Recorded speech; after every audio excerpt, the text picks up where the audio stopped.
Hello guys, बहुत बहुत स्वागत है आपके अपने YouTube channel star world classes पर। दोस्तों, अगर आप कक्षा 10 के छात्र हैं और 2022 में यूपी बोर्ड परीक्षा देने जा रहे हैं तो आज का जो ये वीडियो है आपके लिए बहुत ही महत्वपूर्ण होने वाला है, क्योंकि आज के वीडियो में हम बात करने वाले हैं क्लास 10th के हिंदी मॉडल पेपर की। तो आइए बिना देरी करे हुए वीडियो को शुरू कर देते हैं। तो जैसे आप देख पा रहे हैं, यहाँ पर आपको समय दे रखा है 3 घंटे 15 मिनट, जिसमें 15 मिनट आपको पेपर पढ़ने के लिए और 3 घंटे पेपर को हल करने के लिए दिए जाते हैं।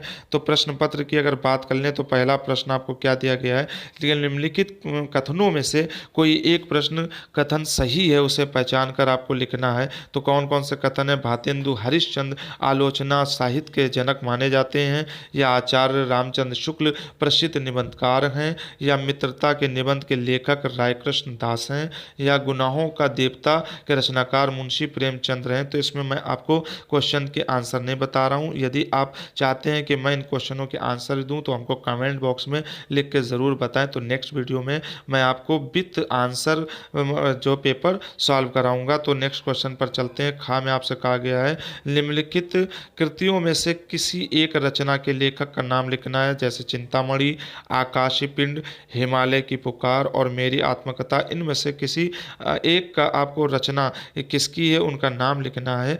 गा में आपसे पूछा गया जहाज का पंछी लेखक का नाम क्या है? सरस्वती पत्रिका, जो अपने वक्त की बहुत ही प्रसिद्ध पत्रिका है, इसके जो संपादक थे उनका नाम लिखना है। शुक्ल उत्तर युग के किसी एक लेखक का नाम लिखना है।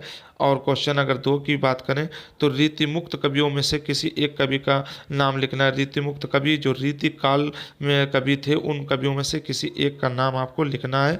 या फिर खा क्वेश्चन में प्रगतिवादी काव्य की किन्हीं 2 प्रवृत्तियों का उल्लेख कीजिए।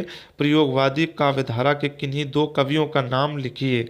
या प्रश्न 3 की अगर हम बात कर लें तो प्रश्न 3 में निम्नलिखित गद्यांशों में से किसी एक के नीचे दिए गए प्रश्नों का उत्तर दीजिए। तो हम आपको बता दें, इसमें कहा गया है कि किसी एक, तो आपको एग्जाम में 2 गद्यांश दिए जाते हैं। का और खा आपको एक ही गद्यांश करना रहता है, एक ही को पढ़कर एक ही के आंसर देना रहता है। तो यहाँ से आप देख पा रहे हो विश्वास पात्र मित्र से भारी रक्षा होती है, इस तरह से एक पैराग्राफ आपको दिया गया है। तो नीचे आपसे कहा गया उपयुक्त गद्यांश का संदर्भ, यानी इस गद्यांश में आपको किस विषय के बारे में चर्चा की गई है। और रेखांकित अंश की व्याख्या कीजिए, जो लाइन में खिंची हुई है जिसके नीचे, उस शब्द का अर्थ क्या है उसको अपने शब्दों में लिखना है। या लेखक ने अच्छे मित्र से क्या क्या कर्तव्य बताए हैं, जो एक मित्र होता है उसके कर्तव्य क्या क्या हैं, जो अच्छे मित्र हैं उनके कर्तव्य के बारे में पूछा गया। इसी प्रकार खा आपको दिया गया, इसको पढ़कर आपको इसके आंसर देना है। दोनों में से एक ही आपको करना है, जैसा मैंने पहले बताया था। तो क्वेश्चन नंबर अगर 4 की बात करें तो निम्नलिखित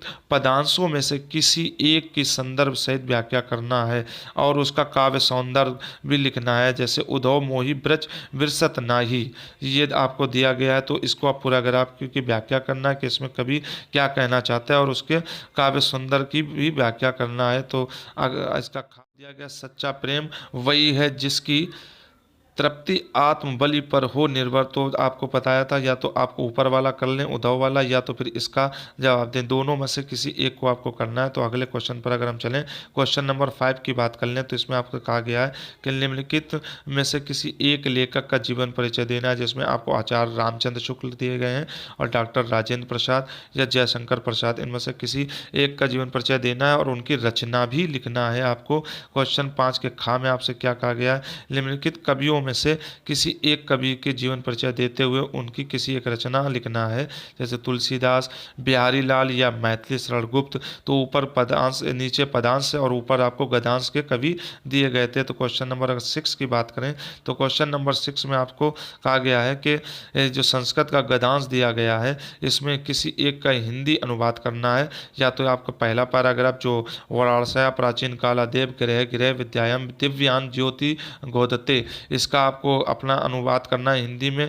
या फिर अथवा इसके नीचे आपको अथवा लगाकर दिया गया है यहाँ पर कि विदम गुरुतम भूमे, इस तरह से जो आपको दिया गया है तो इसका आपको अनुवाद करना है। याद रखिए दोनों में से कोई एक ही का आपको करना है। तो क्वेश्चन नंबर अगर 7 पर चलें, इसकी बात करें तो इसमें आपसे कहा गया है कि अपनी पाठ्य पुस्तक से कंटस्ट किया गया, कंटस्ट किया गया मतलब याद किया हुआ कोई एक श्लोक लिखिए जो इस प्रश्न पत्र में ना आया हो। हाँ, इस बात बात को आपको ध्यान रखना है कि जैसे ये ऊपर में आपका ये श्लोक आ चुका है कि विदम गुरुतम भूमे, तो इस तरह का श्लोक अब आप ये पेपर में नहीं लिख सकते, तो आपको ये छोड़कर कोई और दूसरा लिखना है। यदि आप इसको लिख देते हैं तो आपको इसके नंबर नहीं मिलेंगे। अब अगले क्वेश्चन खा में आपसे कहा गया प्रश्नोत्तर में से किन्हीं दो प्रश्नों के संस्कृत में उत्तर दीजिए। संस्कृत में ही पूछे गए और संस्कृत में उत्तर देना हुआ है वीरेन केंद्र पूजते, यानी वीर किसको पूजते हैं। तो इस तरह के आपको जो क्वेश्चन दिए गए उसके आंसर आपको देना है। क्वेश्चन नंबर 8 की अगर बात कर लें तो का में कहा गया हास रस या अथवा करुण रस की परिभाषा सो उदाहरण यानी उदाहरण सहित देना है। इसके बाद उत्प्रेक्षा अलंकार के लक्षण उदाहरण बताना है और सोटा अथवा रूला की परिभाषा उदाहरण सहित देना है।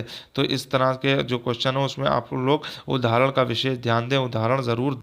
क्वेश्चन नंबर 9 की अगर हम बात कर लें तो क्वेश्चन नंबर 9 में आपको कहा गया है उपसर्गों में से किन्हीं 3 मेल से एक शब्द बनाइए, यानी कोई 3 आप ले लीजिए जो अच्छे लगें, उस तरह से आपको कोई शब्द बनाना है। जैसे मैंने अगर आपको बताऊं कि अधिक अधि दिया गया तो आप इससे लिख सकते हैं अधिकार, इसी तरह अनुपालन, और ये अभी लिखा हुआ तो अभिशाप भी लिख सकते हैं। इस प्रकार आपको जो 3 अच्छे लगें उससे आप 3-3 शब्द बना दें। खा में आपसे क्या कहा गया, खा में कहा गया है कि किन्हीं 2 प्रत्ययों का प्रयोग करें। प्रत्यय किसे कहते हैं, जो किसी शब्द में शब्द बाद में जोड़ा जाता है। जैसे ली अगर वो आई जोड़ दें लिखाई, इसी तरह आहट, इस तरह से आप किन्हीं 3 का प्रयोग करते हुए इसके शब्द बना सकते हैं। गा क्वेश्चन में आपसे समास विग्रह की बात किया गया कि समास विग्रह का समास लिखिए। जैसे एक ये दिया गया, नवरत्न दिया गया, पाप पुण्य और 2-4, इनमें से किन्हीं 2 के ही आपको आंसर देना है। क्वेश्चन नंबर अगर घा की बात कर लें यहाँ से तो घा में आपसे कहा गया निम्नलिखित में से किन्हीं 2 शब्दों के तत्समक रूप यानी संस्कृत रूप लिखना है। जैसे कान को संस्कृत रूप क्या कहते हैं, मक्खी का क्या होता है, भाप का।